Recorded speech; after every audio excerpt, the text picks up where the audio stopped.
Hi, welcome back to my channel. I'm so happy you're here. In my more recent YouTube videos, I've been talking a lot about holistic cold and flu prevention. And in one of my videos, I speak specifically about marrow stock. And today I would like to show you how to make your own at home. Marrow stock is one of the healthiest foods you can make yourself, and it is incredibly easy and delicious. And all it takes is a few ingredients. The three main vegetables that you need: an onion, a few carrots, and some celery. And this is what's called a mirepoix, which is 50% onion and 25% carrot and 25% celery. But you can vary this up in whatever way that you like. In addition, I'm gonna be using some really good quality marrow bones, and I'm gonna be using some peppercorns and some bay leaves and a few herbs in it as well. You're gonna need a sheet tray with some parchment paper on it. I've already got the oven preheating at 425 degrees, and then I have a pot of water boiling, and there's about 14 cups of water in there. With marrow stock, I like to roast all of the vegetables and the marrow bones together on a sheet tray first for about 15 minutes. That'll blend and fuse all of those lovely flavors together, and then take it out of the oven, and then I'm going to put them into the boiling water and simmer that for at least 5 hours. Make sure you get organic produce, and everything is really good quality. You want the marrow stock to have incredible flavor, and one of the ways to do that is to make sure that you get really good ingredients. So I highly recommend getting organic as much as possible.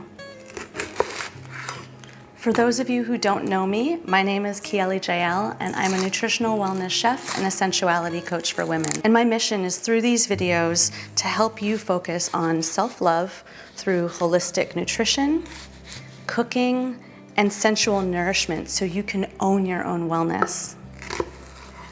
I like to chop these into pretty big chunks, and I'm only using about half of the onion.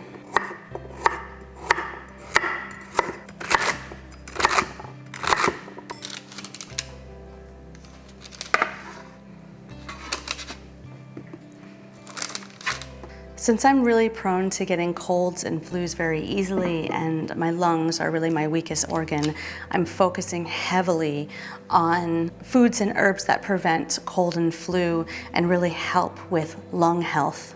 And if this is something that you're interested in, make sure you subscribe to my channel and click the bell so you get notified every single time I make a new video, which is weekly. Also, I'd love it if you write a comment below and introduce yourself so we could get to know each other. I've added some olive oil and salt on the vegetables and the marrow bones, and they are looking beautiful. So now I'm gonna put them in the oven to roast for about 15 minutes at 425. As you can see, my water is at a really nice simmer, and I have about 5 minutes left on roasting the marrow bones and vegetables.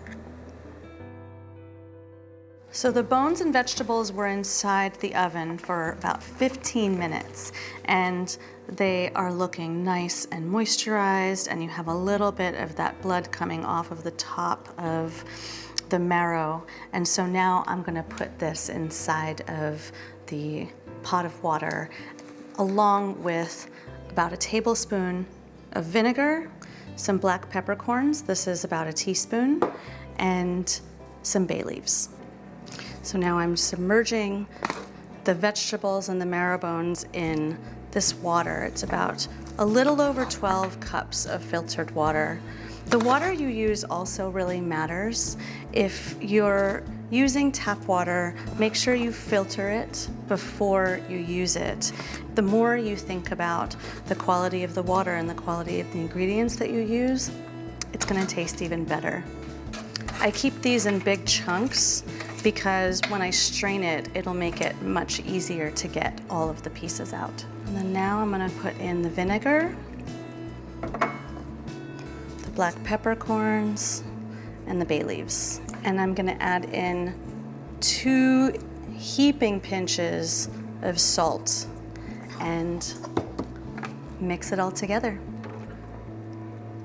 I like to let my bone marrow broth cook for about 5 to 8 hours, and then it'll take about that amount of time to reduce and really become extremely yummy. The longer you can make your broth simmer and blend all of those delicious flavors together, the better it'll be.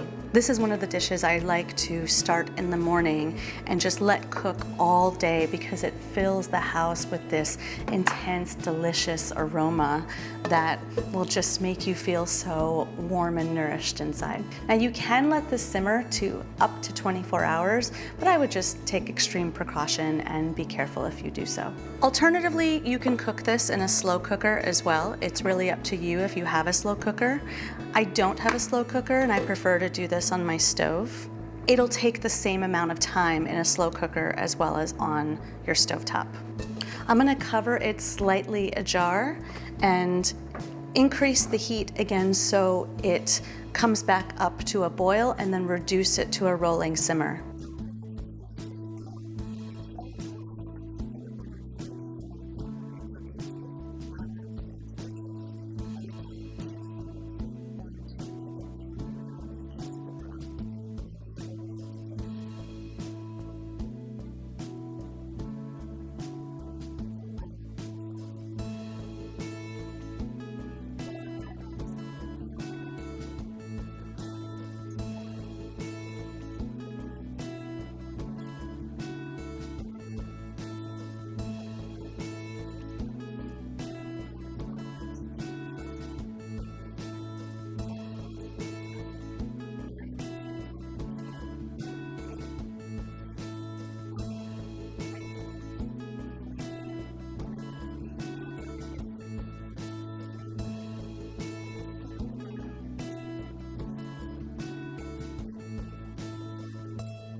Bone broth can also help if you're feeling down, depleted, and dehydrated.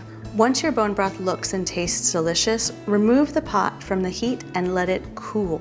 Once it's cooled, you strain the broth using a fine mesh sieve and discard the bones and vegetables, and then refrigerate it in quart containers, and don't forget to label them. That is really important. If you want to remove the fat solids from the top of the broth when it's chilled, you can absolutely do that. It's up to you.